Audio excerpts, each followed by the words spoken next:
You mentioned it already.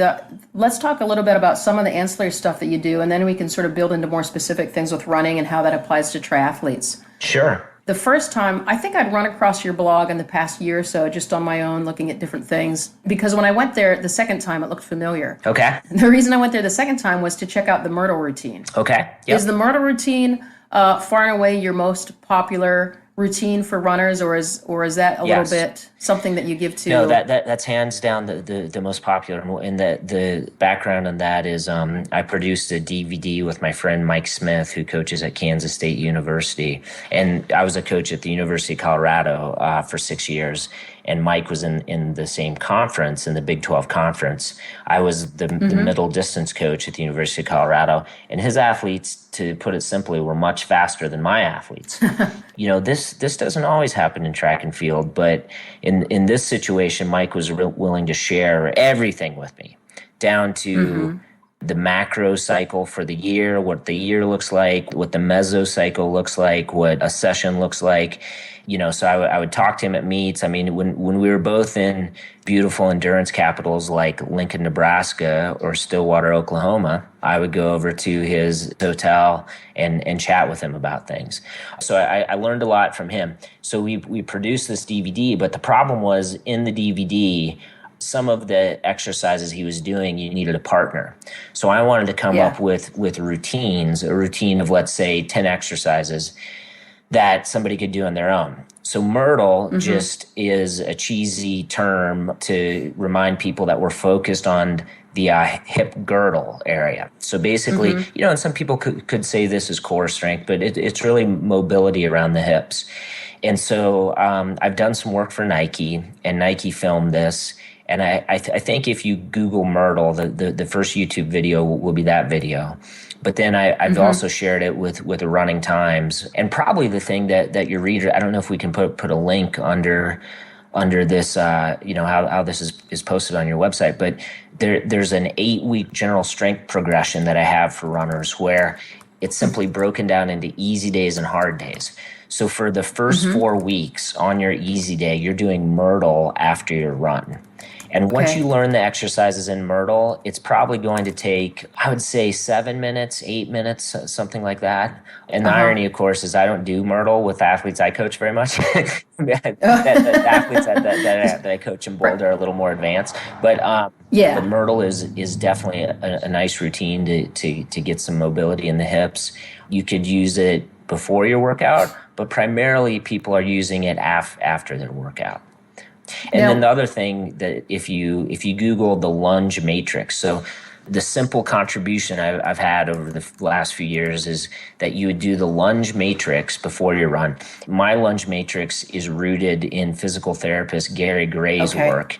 Gary Gray does all kinds of different lunge matrices for different athletes, golfers, basketball players, what have you. Interesting. My lunge matrix is just five different exercises. It adds up to 50 lunges. We've timed it numerous times, regardless of skill level. It takes 3.5 minutes. Okay. And then there's some leg swings that you can do on a fence or next to a car, just some place where you can put your hand up to the side of your body. And that takes 90 seconds. So what we're looking at is a 5-minute warm-up prior to your run. And the question people often have is, well, why wouldn't I run a little bit and then do lunges? It's just something that you've got to trust it for about 2 weeks. And then those lunges become easy. Yeah. And then by week 4, you'll feel odd if you went out for a run without doing the lunge matrix prior to it. Well, I think that's a really important point, is that when you're incorporating something like this, first of all, you've pointed out a couple of really key features. Number one, not everyone needs it, but an awful lot of people do. And I think that triathletes, for the most part, are probably more likely than your elite runners you work with to need this, because we've got day jobs. Most people work full time, and so much of our time is spent sitting in the car in front of the computer. And as triathletes, the majority of the training time is spent on the bike, where you're in a flexed position, hips flexed, knees flexed, ankles flexed, anteriorly rotated in the scapula. And so the simple Myrtl routine, the first couple times I did it, I thought, wow, that's a workout in itself, just because there are motions that are opposite of what I do on a daily routine basis. But as my body got accommodated to it, it felt easier and easier. And now I feel really good while I'm doing it, and I look forward to doing it. Cool. Well, yeah. that's really, really cool feedback to think that, and this is just shows the educational value in this interview for me, not thinking about somebody being in that flexion position on the bike. Mm-hmm.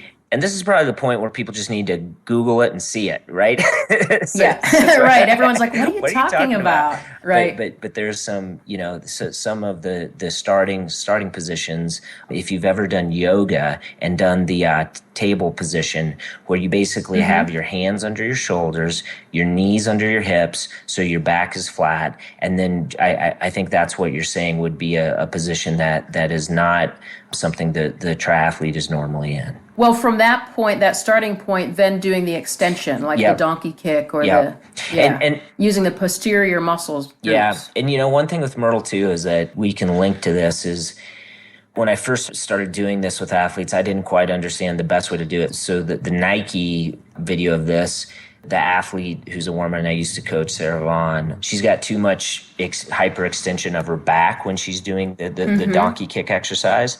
So now we just kick our legs straight back.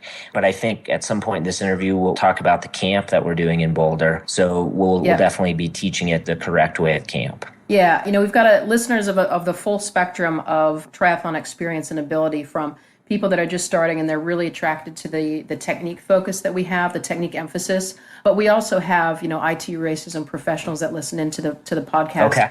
Great. So it's a really great range. But I think what's fundamental to every single one of those people is that, I try to really focus on pure, good technique that is anatomically correct and kinesthetically correct, if that makes sense.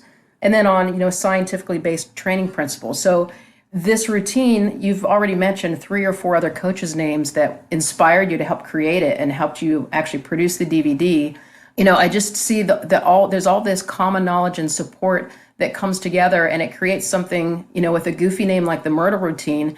And I can't tell you how many athletes I've recommended that to since learning about it. Right. So I really appreciate this community aspect and the fact that we all learn from each other and we build on each other's skills to create little nuggets of knowledge for our athletes so that everybody can benefit from it.